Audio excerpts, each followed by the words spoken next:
والسلام على أشرف الأنبياء والمرسلين وعلى آله وأصحابه أجمعين. رضيت بالله ربا وبالإسلام دينا وبمحمد نبيا ورسولا. اشرح لي صدري ويسر لي أمري واحلل عقدة من لساني يفقهوا قولي. اللهم اجعل جمعنا هذا جمعا مرحوما وتفرقنا من بعده تفرقا معصوما. Muslimin dan muslimat sidang jamaah subuh insyaallah.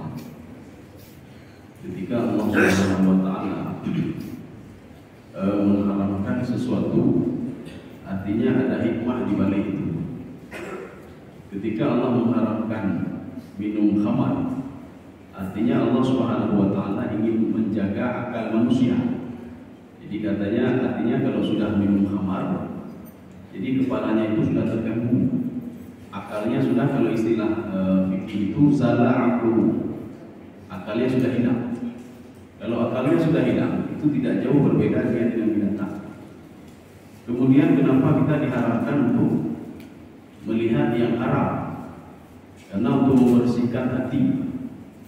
Kalau selalu terbiasa dengan yang haram, maka hati ini tidak pernah tenang, apalagi salat khusyuk. Ya, kenapa? Karena dia selalu melihat yang haram-haram. Seorang itu kenapa diharamkan oleh Allah untuk makan yang bukan punya haknya, menzalimi orang lain, makan haram dan lain sebagainya, untuk membersihkan jiwa dan tubuhnya. Ya. Tetapi kejadian seperti ini, jadi pengharaman khamar itu berbeda nanti ketika manusia sudah dimasukkan ke dalam surga. Jadi ketika dimasukkan ke dalam surga, salah satunya yang dulu haram itu seperti khamar, itu tidak diharamkan lagi. Jadi makanya di dalam surga itu kan tidak ada mutahharah. Mutahharah itu semua suci, bersih. Jadi tidak ada yang kotor-kotor lagi, termasuk pembicaraan yang kotor-kotor itu tidak ada. Makanya orang minum khamar itu jangankan menghilangkan akalnya, dia ngomong sudah tidak teratur lagi. Ya, jadi makanya kita lanjutkan ayat ini. Ini tentang masih nikmat surga ketika diberikan oleh Allah Subhanahu wa taala, karena ayat sebelumnya itu wakaksan dihaka. Jadi kaksan dihaka adalah sebuah gelas yang belum pernah disentuh oleh orang lain, yang isinya adalah minuman khamar. Ini ketika di dalam surga. Khamar ini berbeda dengan khamar dulu ketika masih di dunia. Karena diharapkan oleh Allah, kalau diminum khamar itu maka zala aqlu, akalnya akan pergi dan dia tidak jauh dari binatang. Makanya banyak orang yang berbuat kejahatan gara-gara khamar.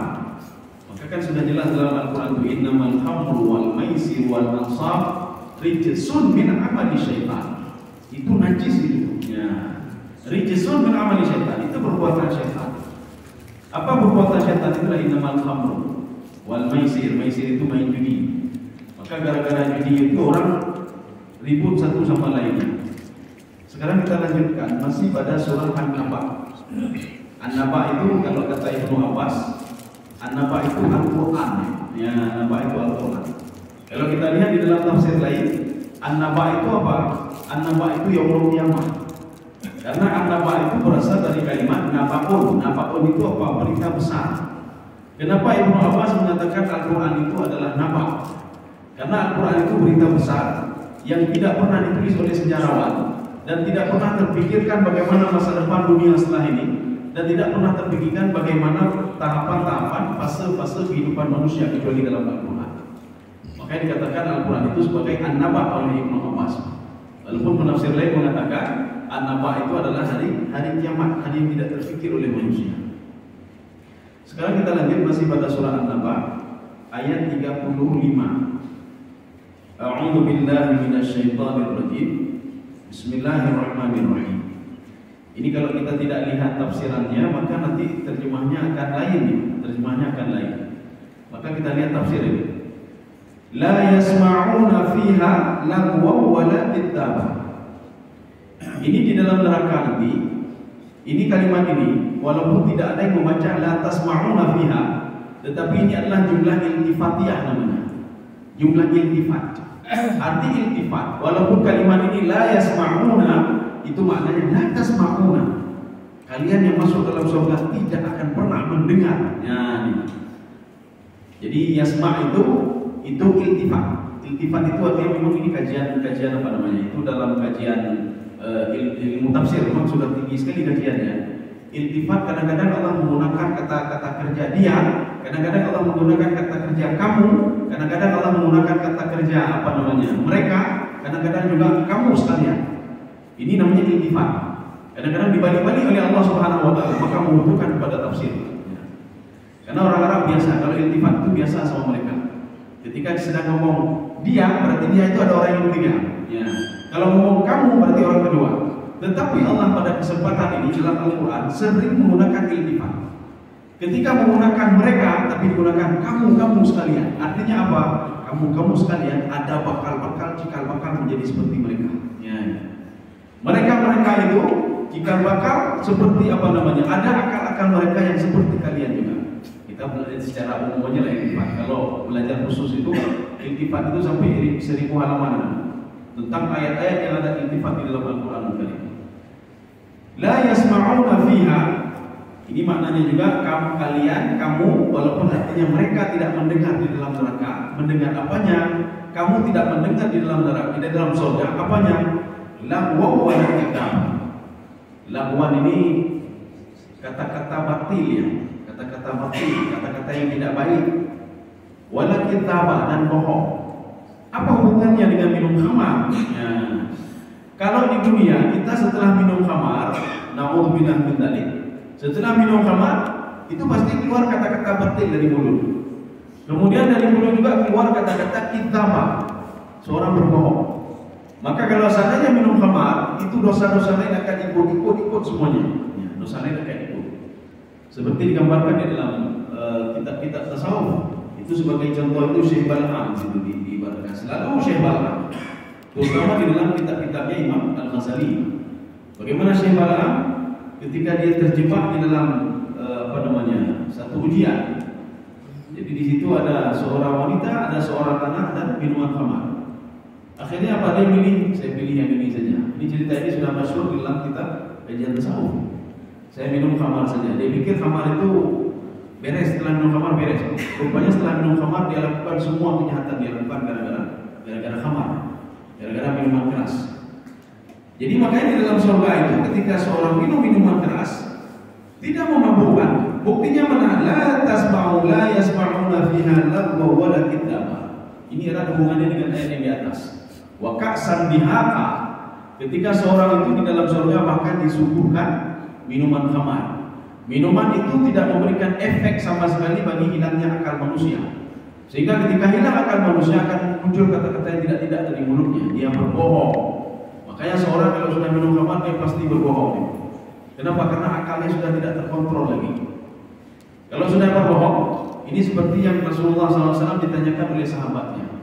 Ya Rasulullah, apakah masih seorang mukmin apabila sudah membohongi orang lain? Tidak, kata Rasulullah.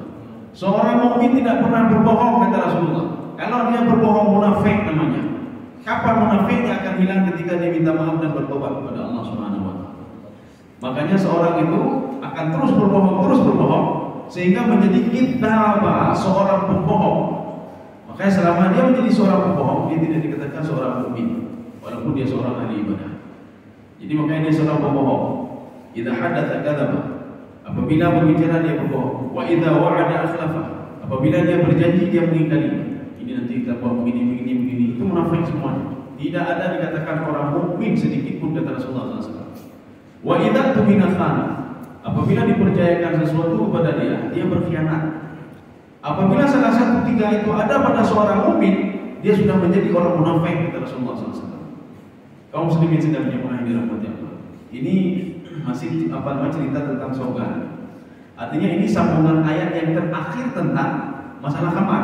Bagaimana keadaan di dalam surga? Kenapa semua itu diberikan oleh Allah Subhanahu wa taala?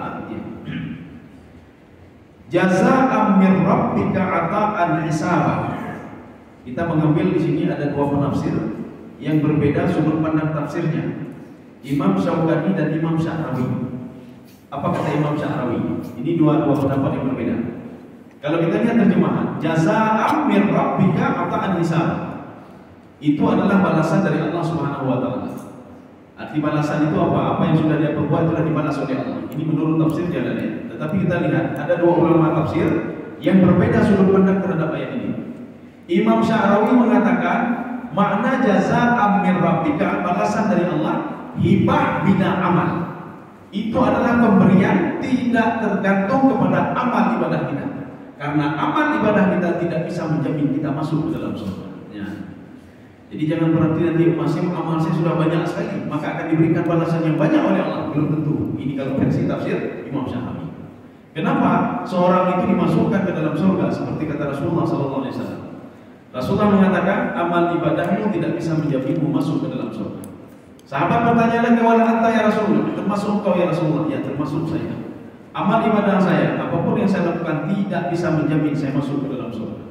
Akhirnya sahabat bertanya lagi, kalau demikian ya Rasulullah, apa yang bisa memasukkan kita ke dalam surga? Rasulullah menjawab, ridha Allah. Ya. Jadi rahmat Allah, ridha Allah yang bisa memasukkan kamu ke dalam surga. Makanya kita ini salat subuh tadi berjamaah Bapak untuk mendapatkan ridha Allah, untuk mendapatkan rahmat Allah. Karena rahmat Allah itu tidak menentu. Ada kalanya melalui ibadah zahir, kadang-kadang ibadah batin, kadang-kadang dengan menolong orang lain, kadang-kadang dengan salat subuh berjamaah tadi, kadang-kadang dengan melakukan kewajiban-kewajiban, kadang-kadang melakukan ibadah-ibadah sunnah, kadang-kadang melakukan ibadah-ibadah sampingan. Itu gara-gara itu mungkin dapat rahmat Allah Subhanahu wa taala. Ini kalau versi tafsir Sya'rawi. Kalau di dalam tafsir Asy-Syaukani, di dalam kitab beliau Fathul Qadir, apa kata beliau? Ini jazaa'an min rabbika ata'an hisaba, muwafiqan bi amalihim, sesuai dengan amal yang sudah mereka lakukan. Mereka melakukan apa? Maka dibalas oleh Allah Subhanahu wa taala. Ini bagaimana kita kombinasikan dua pendapat ini? Kalau kita kombinasikan dua-dua tidak ada tidak bertentangan sebenarnya. Tidak ada bertentangan sama sekali. Kalau kita melihat Imam Asy-Sya'rawi, beliau sesuai dengan hadis Rasulullah, amal ibadahmu tidak bisa menjaminmu masuk ke dalam surga. Makanya beliau mengatakan hibah bila amal. Surga itu adalah hibah. Kita kan sering nanti menghibah, nyolong hibah ya Bu. Ya. Bila amal tanpa ada apa-apa. Artinya dia hibahkan sesuatu bukan karena penduduk kampung membayar dia, tidak. Ini hibah saya. Nah, gitu. Jadi ini surga itu adalah hibah. Ini menurut versi Imam Sya'rawi. Hibah terhadap orang-orang bila amal, tanpa ada amal apapun. Adapun orang nanti amalnya sedikit tapi diberikan juga. Ada amalnya banyak diberikan juga. Karena bukan tergantung pada amalnya, tetapi tergantung pada rahmat Allah Subhanahu wa taala. Yang kedua, Imam Sya'rawi mengatakan, ini kalau kita lihat bertentangan, tidak bertentangan juga.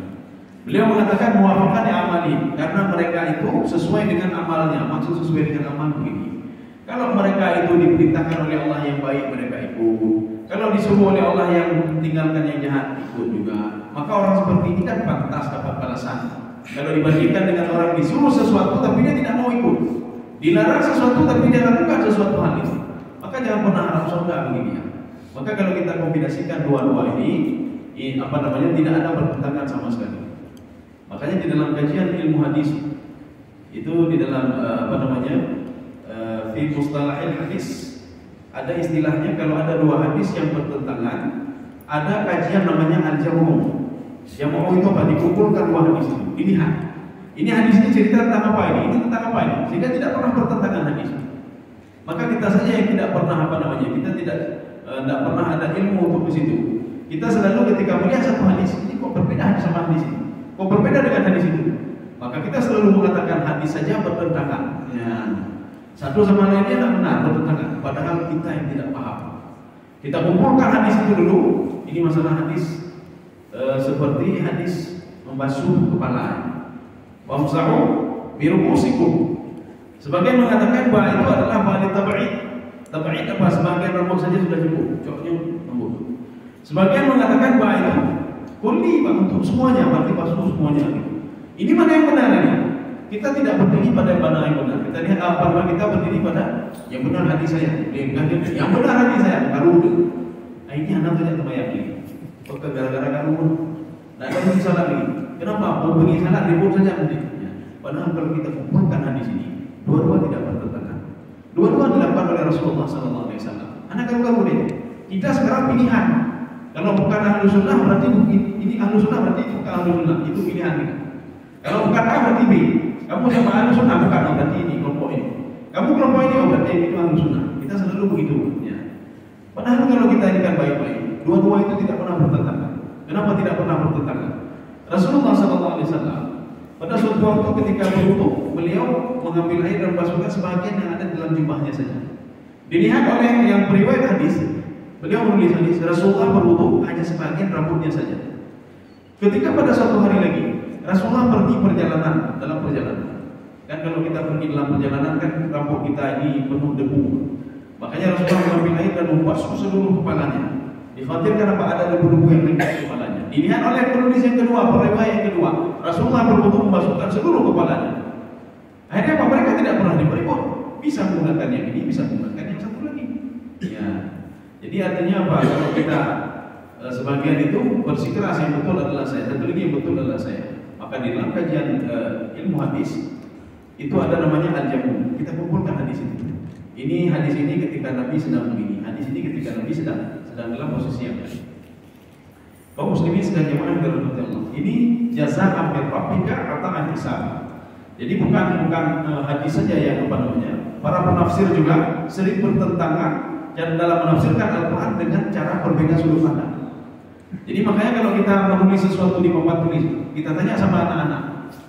Kita tanya sama anak, kita buat gambar apa namanya segi empat, aja bukan ini. Kalau anak-anak yang di rumah dia banyak mainan, dia akan mengatakan apa itu seperti mainan saya itu. Ya, nah.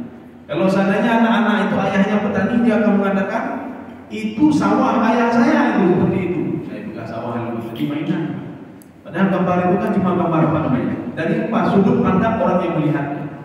Kalau orang yang selalu pergi ke sawah, maka sawah ada dia. Kalau disuruh lihat sama orang yang apa namanya kerja apapun, dia akan mengatakan tidak reflect itu, tak reflect itu. Padahal gambarnya satu. Jadi makanya kita lihat dari sudut pandang mana. Tafsir begitulah muncul tafsir. Ketika seorang pakar bahasa melihat sebuah ayat itu, dia melihat dari sudut bahasanya. Ketika ada seorang penafsir dari tasawuf, dia melihat Al-Quran, dia melihat dari sudut pandang yang lain. Makanya Imam Al-Qushairi ada juga dia apa namanya di dalam tafsir ini kita ambil sebagai pembanding saja. Artinya beliau kenapa berbeda-beda tafsir itu, bukan berbeda sudut pandang keilmuan mereka yang berbeda. Maka pemahaman mereka juga berbeda. Ata'an hisabah. Ata ini itu kalau istilahnya di dalam ilmu nahwu namanya badal. Badal itu kata ganti. Kata ganti itu apa? Kata ganti dari badal jazaa'an min rabbika, balasan dari Tuhan. Balasannya apa? Ata'an hisabah. Ya. Ini sama begini. Pak Jokowi Presiden Indonesia. Presiden Indonesia Pak Jokowi. Jokowi adalah Presiden Indonesia. Presiden Indonesia adalah Jokowi. Nah, ini badal namanya. Jazaa'an min rabbika, balasan dari Tuhanmu. Apa balasannya? Ata'an hisabah. Ata'an hisabah itu apa? Jazaa'an min rabbika. Nah, ini namanya badal. Badal itu kata ganti, pengganti. Ya, di dalam ilmu nahwu. Berarti ata'an itu sama, jazaan. Ata'in itu adalah pemberian Allah Subhanahu wa taala. Kalau versi Imam Syahrawi tanpa amal, hibah tanpa amal, diberikan tanpa amal. Kenapa diberikan tanpa amal? Karena tidak sebanding dengan amal kita. Kita salat sedikit, sedekah sedikit, semua sedikit. Bangun dengan malam pun tidak ada. Baca Al-Quran mungkin satu hari satu ayat. Kalau kita kalkulasikan, tidak cocok dengan balasan kita. Ya. Maka ini kata Imam Syahrawi, ata'an hisabah. Pemberian yang banyak sekali yang tidak apa namanya, kalau dibanding-bandingkan dengan amal ibadah, anak-anak tidak sebanding dengan amal ibadah. Makanya ibadah kita kan dilimpahkan, buat sedikit tapi dilimpahkan oleh Allah Subhanahu wa taala. Inilah yang membuat Nabi Musa alaihissalam menangis ketika Nabi Muhammad sallallahu alaihi wasallam dan Jibril masuk bertemu dengan Nabi Musa di langit kelima. Ketika itu inilah satu-satunya nabi di antara 7 langit itu yang ada Nabi Musa itu, beliau saja yang menangis, lain tidak menangis. Jadi ketika itu ditanya oleh Jibril, kenapa kamu menangis? Nabi-nabi lain tidak menangis. Kenapa kamu menangis? Apa kata Nabi Musa alaihissalam? Tuba hadzal gunam. Berbahagia sekali ini pemuda ini yang dituntut Nabi Muhammad sallallahu alaihi wasallam ketika Nabi Muhammad mi'raj. Ada apa sebenarnya? Ini umur umatnya ini umurnya pendek-pendek ya. Berbeda dengan umat saya umurnya panjang-panjang sampai ratusan tahun lamanya. Tetapi amal ibadah kami sesuai dengan umur kami. Jadi walaupun kami umurnya panjang-panjang, tapi amal kami tidak begitu banyak. Sebegitu kamu kami lakukan, begitulah dibalas oleh Allah. Tetapi umur umat Muhammad ini beruntunglah dia. Umurnya pendek-pendek, tetapi setiap yang dilakukan itu selalu dilipat gandakan oleh Allah Subhanahu wa taala. Jazaa ata'an hisaba. Pemberian yang berlipat ganda. Kaum muslimin sedang jemaah dirahmati Allah. Ini ata'an hisaba adalah pemberian yang tidak ada hibah bila amal. Jadi diberikan hibah oleh Allah versi Sya'rawi, tapi kalau kita merujuk ke dalam versi Imam Syaukani, pemberian itu yang banyak itu sesuai dengan amal ibadah yang kita lakukan. Artinya sesuai apa? Kita patuh kepada Allah, kita mendengar perintah Allah, dan kita meninggalkan apa yang dilarang oleh Allah Subhanahu wa taala. Kaum muslimin sedang jamaah yang dirahmati Allah. Tetapi kalau di dalam tafsir Al-Wasit, apa kata beliau? Mereka akan diberikan oleh Allah Subhanahu wa taala melebihi kebutuhan mereka di dunia. Ya. Maka kalau kita ingin suatu hal yang lebih, maka beramal ibadah. Nanti akan dibalas oleh Allah lebih daripada kebutuhan kita di dunia. Kita di dunia butuh KTP, tapi ini lebih daripada itu. Makanya ada di dalam tafsir ini dikatakan begini. Min qaulihim a'tani fa'asabani. Allah memberikanku sesuatu dan sudah mencukupkan. KTP, Pak. Artinya sudah cukup, ditambah lagi oleh Allah. Ai aktsar alayya hatta qultu, sehingga sudah banyak sekali ketika seorang masuk ke dalam surga. Sehingga sudah banyak sekali pemberian Allah Subhanahu wa taala. Ini dalam tafsir Sawi.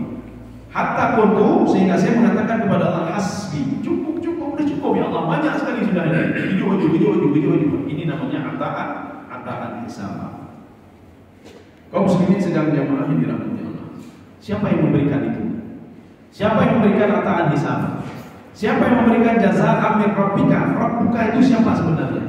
Maka dijelaskan secara rinci oleh Allah Subhanahu wa taala.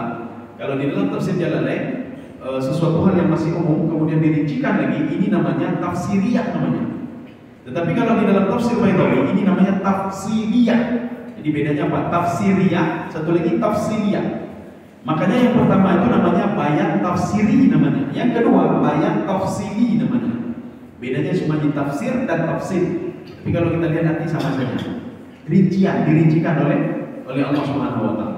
Siapa itu bir rabbika ata'an hisaba? Siapa yang memberikan kita sesuatu itu? Siapa yang memberikan kita surga dan isi-isinya? Rabbis samawati wal ardh. Bacaannya boleh kita baca Rabbus samawati wal ardh. Boleh dibaca Rabbis samawati wal ardh. Kenapa dibaca Rabbi? Karena kalimat sebelumnya adalah ata'an bir rabbika. Makanya Rabbis samawati wal ardh. Kenapa dibaca Rabbu? Karena dia itu sebagai mubtada, kalimat baru. Ya. Siapa itu Allah? Allah adalah Rabbus samawati wal ardh. Sekarang kita ingin lihat Rabbun itu apa sebenarnya. Kalau Rabbun itu cocok kita kembali ke tafsir Al-Baydawi. Karena tafsir lain itu tidak membahas secara rinci makna Rabbun. Kata beliau Rabba itu, jadi Rabbus samawati wal ardh yang mengatur langit dan bumi. Apa makna Rabbun itu? Di dalam tafsir Al-Baydawi, beliau mengatakan Rabba yurabbi asluhu minat tarbiyah. Tarbiyah itu mendidik ya dia. Artinya mendidik. Mendidik makna mendidik. Ketika kita tanam biji-bijian, kita tanam kopi atau tanam cabai, tidak kita tinggalkan begitu saja. Jadi hari pertama kita lihat lagi, hari kedua begitu juga. Maka bukan setiap hari, setiap jam kita pantau. Kita pantau. Ini mana Rabbun? Sehingga apa? Hatta kamulah, sehingga dia itu sempurna. Sehingga cabai itu sempurna tumbuhnya dan dia lebat buahnya.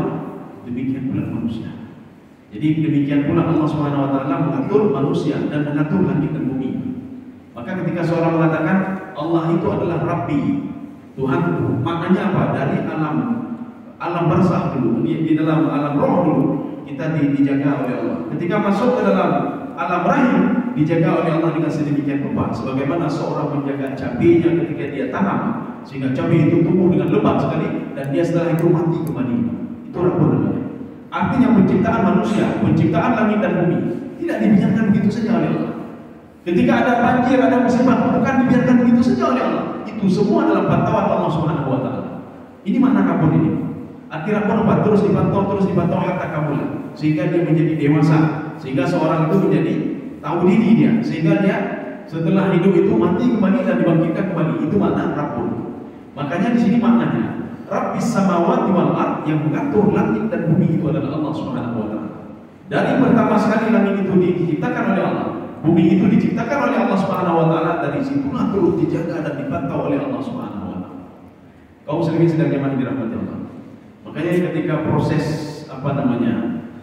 Big Bang ya, ini kalau istilah orang barat itu Big Bang namanya. Jadi di Al-Qur'an juga sudah ada teori itu. Di Al-Qur'an sudah duluan ada teori. Kita bahkan menuju pada teori barat ya, teori barat, teori Big Bang, meledak-meledak, sehingga ledakan itu jadi bumi, jadi ini, jadi itu. Dalam Al-Quran sudah disebutkan. Annas samawati wal arda kanata ratqan fafataqnahuma. Langit dan bumi dulu menyatu. Ketika itu kata Allah Subhanahu wa taala, fafataqnahuma, saya pisahkan langit dan bumi. Bagaimana dipisahkan langit dan bumi? Dijawab oleh Ibnu Abbas dalam tafsir beliau, fayabqa al-ardu fi makanihi faturfa'u samawat. Bumi itu tetap pada tempatnya, tetapi langit itu diangkat oleh Allah Subhanahu wa taala. Tempat yang tinggi sekali kata Allah, bi ghairi amadin tarawnaha. Tanpa adanya tiang, karena tiang. Ya. Kaum muslimin sedang jemaah dirahmati Allah. Makanya setelah diangkat itu, apapun yang ada di langit, apapun yang ada di bumi, semua dikontrol oleh Allah, dalam kontrolan Allah. Jadi makanya was-samaa'i wal ardi wa ma ta'aha. Ada juga tadi was-samaa'i wa ma banaha. Saya bersumpah demi langit. Wa ma banaha. Kalau kita melihat ma itu dari makna mausul isim mausul itu artinya apa? Saya menciptakan langit. Tahu kan langit apa itu langit? Banaha, yang sudah diangkat oleh Allah. Satu. Kalau ma itu kita tafsirkan dengan ma masdariyah. Saya bersumpah demi langit dan apa-apa yang ada di langit semua ciptaan saya kata Allah Subhanahu wa taala. Semua di bawah pantauan saya. Maka tidak perlu heran, tidak perlu diri dia. Matahari kok dia seperti dikontrol ya. Dia keluar di waktu pagi, kemudian begitu juga bulan keluar di waktu malam. Begitu juga planet-planet yang lain. Kenapa tidak saling beradu satu sama lainnya? Semua sudah di dalam kontrol Allah. Dijawab oleh Allah dalam surah Yasin. Kullun fi falaki yasbahun. Kalian tenang saja wahai manusia. Itu yang saya ciptakan itu mereka sudah jalan pada aturannya masing-masing. Pada aturannya masing-masing. Jadi kita bayangkan saja kalau tidak ada lampu merah. Kalau tidak ada lampu merah itu traffic light. Mungkin dulu kayak mudah-mudahan kayaknya kakak bupo ada saja yang nggak beres itu. Ada lampu merah saja nggak beres, apalagi tidak ada lampu merah. Yang kita nyoba merah. Belum hijau lagi padahal, belum hijau lagi. Masih kuning doang apa gede ini. Ya belum hijau lagi. Ya bagaimana jangan ada lampu merah? Bagaimana bumi ini kalau tidak dikontrol oleh Allah? Artinya apa? Allah selalu mengontrol. Ini namanya Rabbi. Atau kita baca Rabbus samawati wal ard, atau kita baca Rabbis samawati wal ard. Kaum muslimin sedang jemaah dirahmati Allah. Wa ma bainahuma. Jadi bukan saja langit dan bumi, tidak. Yang ada di antara langit dan bumi semua di bawah kontrol Allah Subhanahu wa taala. Artinya apa? Bumi ini kan kecil, punya semuanya banyak. Maka menyebabkan ada yang kibarnya, masalah banjir, masalahnya semua di dalam kontrol Allah. Langit saja yang luas sekali itu bisa dikontrol oleh Allah. Apalagi bumi kecil ini. Bumi tidak lebih daripada apa? Lebih besar matahari dibandingkan dengan bumi. Umumnya. Jadi makanya bumi itu mudah sekali kontrol. Mudah sekali membangkitkan orang yang ada di dalam bumi setelah dimatikan oleh Allah. Kemudian apa dibangkitkan kembali itu mudah sekali kata Allah. Kenapa kecil sekali bumi itu? Makanya ada yang tidak kita ketahui tentang bumi. Langit itu rupanya ada langit ketujuh ke atas, bumi begitu juga. Ada bumi ketujuh ke bawah. Jadi makanya di dalam Al-Quran itu dibuat sebuah supaya manusia terus berpikir. Wal ardi wa ma ta'aha. Di dalam tafsir Sawi, apa kata beliau? Wal ardi wa ma ta'aha. Saya bersumpah demi bumi itu di atas air. Ya. Tahaha itu apa? Alal ma. Basata alal ma. Saya letakkan di atas air. Mana air itu sebenarnya? Ini ayat ini mengajak manusia untuk berpikir. Bumi ini bukan satu-satunya bumi yang ada airnya. Rupanya ada airnya di bumi yang di bawah. Artinya ada kehidupan. yang tidak diketahui oleh manusia. Inilah yang dikatakan di dalam tafsir Ibnu Abbas, Nun wal qalami wa ma yasturun. Nun itu apa? Demi ikan paus yang pernah menelan Nabi Yunus alaihissalam. Di mana ikan paus itu? Di bumi itu, di bawah itu, hidup di sebuah lautan yang besar sekali. Inilah maknanya apa? Bumi ini di atas air, beda di atas air, di atas air. Rupanya ada kehidupan di bawah itu yang dipenuhi dengan air yang tidak dideteksi oleh manusia. Sekarang manusia mencari planet-planet ada kehidupan. Nah ini, karena keterbatasan akal manusia. Akhirnya apa? Jarang sekali ketemu. Nanti 2 tahun sekali, 50 tahun sekali ketemu lagi, ada satu lagi. Nata mode, tapi dia tidak bisa datang ke situ. Kaum muslimin sedang jemaah yang dirahmati Allah. Maka kita tidak perlu heran kalau kita membaca tafsir, termasuk mungkin nanti ada di dalam tafsir Quraisy Shihab. Tapi saya tidak yakin juga, saya rasa memang ada di dalam tafsir beliau. Itu ada ibaratnya apa? Bumi ini di atas ikan paus, ya. Sehingga digambarkan ikan paus, kemudian bumi di atasnya. Apa maksudnya sebenarnya? Ada sebagian orang, yang penting itu kan makna filosofi itu. Artinya apa? Ikan paus, bumi itu ikan paus. Artinya kalau ikan paus itu bergoyang maka gempa, terjadi gempa yang kedua. Maknanya apa? Ikan pausnya di bawah di sana. Sebagaimana tafsir Ibnu Abbas. Bumi itu di sini. Arti di atas ikan paus, di bawah bumi ini ada kehidupan lain yang tinggal di situ, ikan paus. Ya. Allahu a'lam bishawab. Kaum muslimin sedang dirahmati Allah. Wa ma bainahuma. Jadi apa yang ada di langit dan di bumi, semua adalah kontrol Allah Subhanahu wa taala. Bahkan Allah mengatakan begini, bagi orang-orang yang masalah rezeki ya. Oh ya Allah, benar rezeki lo ya. Yang masalah rezeki, kita masalahnya kalau kita tanya apa orang, benar problem, pasti rezeki betul. Berapa benar pasti rezeki, Pak. Rezeki betul ya. Maka beliau mengatakan saya ada rezeki bagi banyak ayatnya. Allah mengatakan begini. Coba lihat binatang ada akal enggak? Coba lihat burung, kata Allah. Burung itu ketika pagi hari bersuara ada ibu. Tapi ketika dia pergi dan dia pulang ke tempatnya sendiri, ke tempat yang asal dia tidak pernah lagi Kenapa? Karena dia sudah kenyang, kata Allah. Siapa yang berikan seperti itu? Itulah saya. Kenapa saya berikan kepada dia? Karena dia mau berusaha, dia keluar.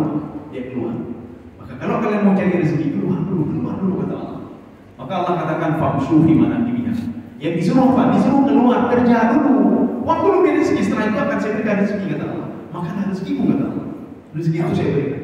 Yang penting kalian patuh dulu padamu. Ikutilah norma-norma mencari rezeki. Jangan cari rezeki secara haram.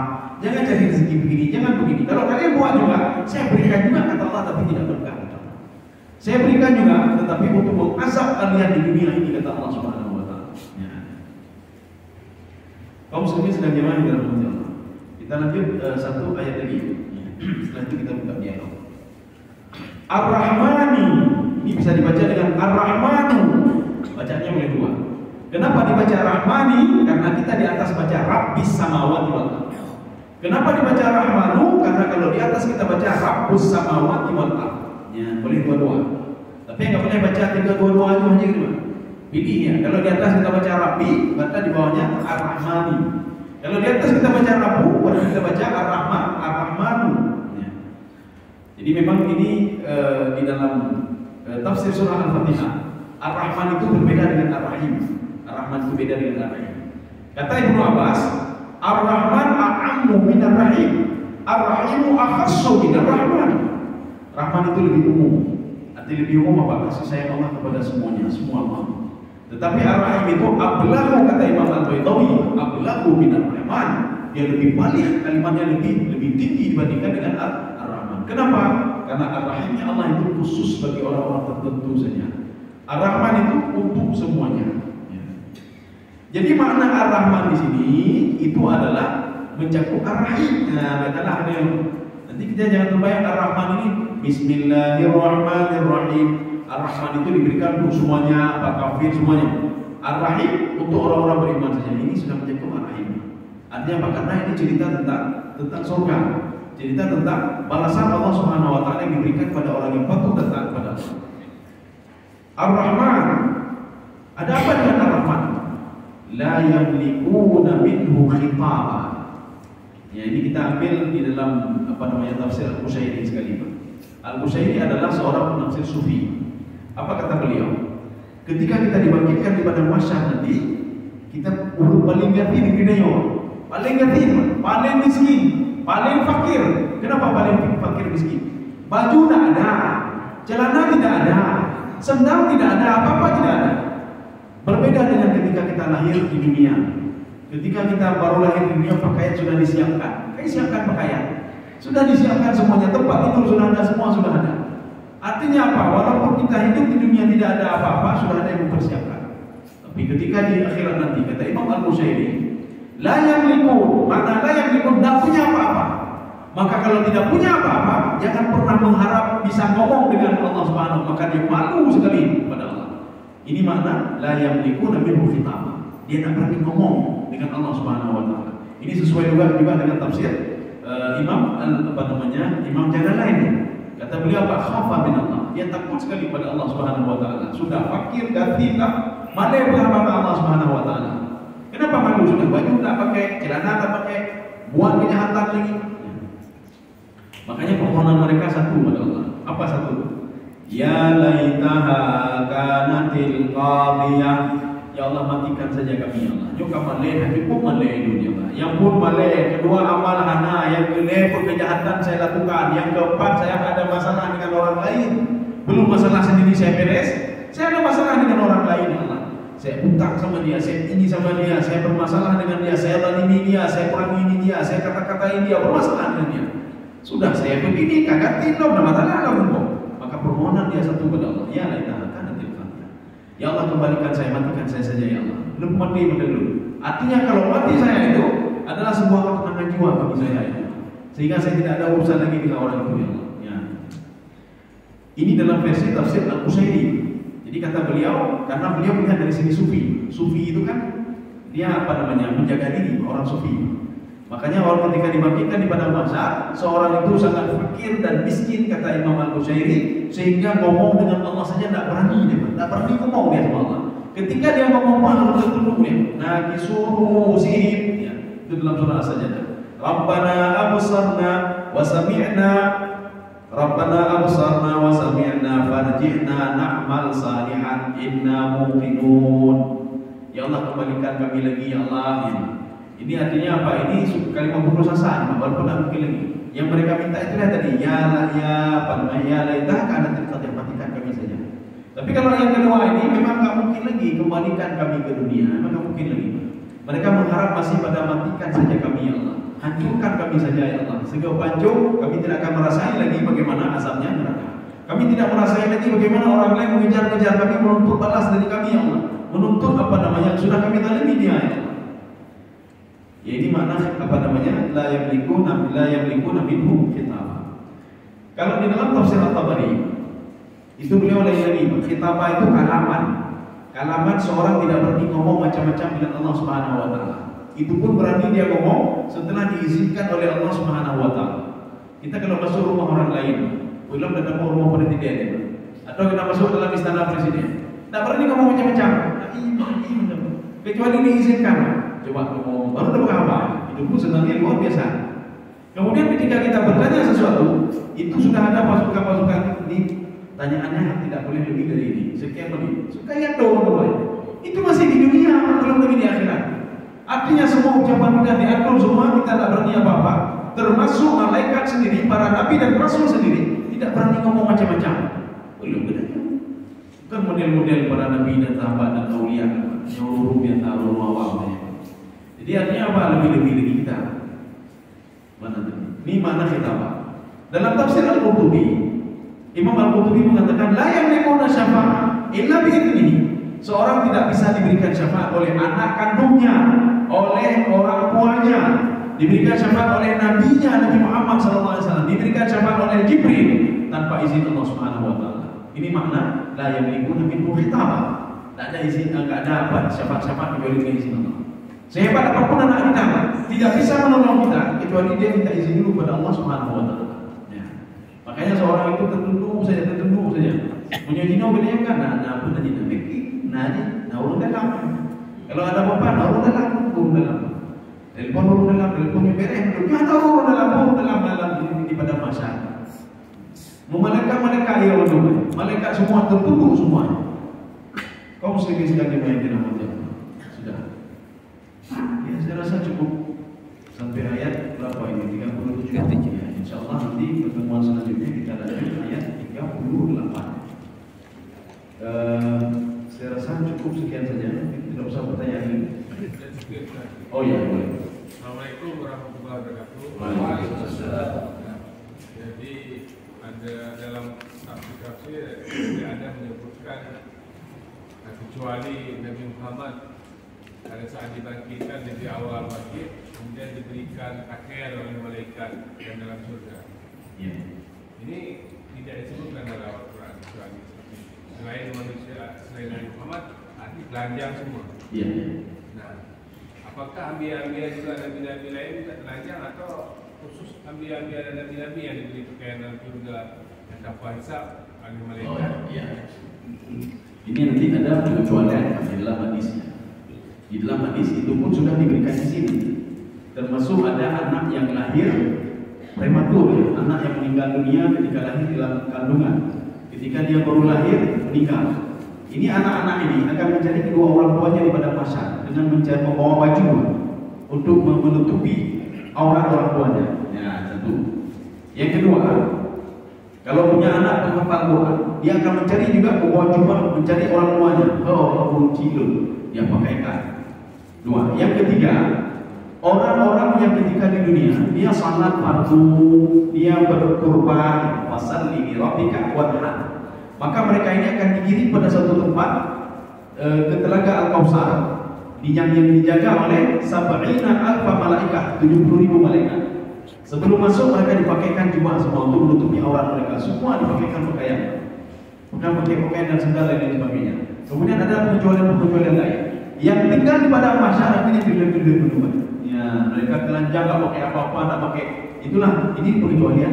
Ya, pengecualian. Artinya secara garis besar, secara umum, manusia itu ketika ketemu dengan Allah la yamlikuna minhu fitama. Kalau kita merujuk dalam tafsir Al-Qushairi tadi, maka tidak punya apa-apa, baju ada, obat ada, mereka berdiri saja. Kecuali setelah diizinkan oleh Allah Subhanahu wa taala. Anak-anak yang saleh tolong orang tuamu. Wahai anak-anak yang mati dalam keadaan prematur meninggal itu, tolong orang tuamu, ambil orang tuamu. Bahkan ada anak yang saleh itu, dia langsung membawa orang tuanya masuk ke depan pintu surga. Sehingga ditanya oleh malaikat, hal cista sirat, kamu sudah melewati sirat? Apakah kamu sudah dihisab? Apakah kamu sudah ini? Apa kata orang tua tadi? Oh, bilang nopo, ada di dalam meja nopo. Anak saya bawa kemari. Saya tidak tahu apa saya. Daripada masyarakat dibawa kemari. Malaikat bertanya kepada anak, kamu izin dari mana kamu? Anak itu menjawab izin dari Allah Subhanahu wa taala. Malaikat barunya. Ya. Jadi gitu. Jadi ada orang-orang khusus ini. Jadi demikian saja, mudah-mudahan ada manfaatnya bagi tuan dan jemaah sekalian. Subhanallah wa bihamdihi, asyhadu an la ilaha illa anta, astaghfiruka wa atubu ilaik. Assalamualaikum warahmatullahi wabarakatuh.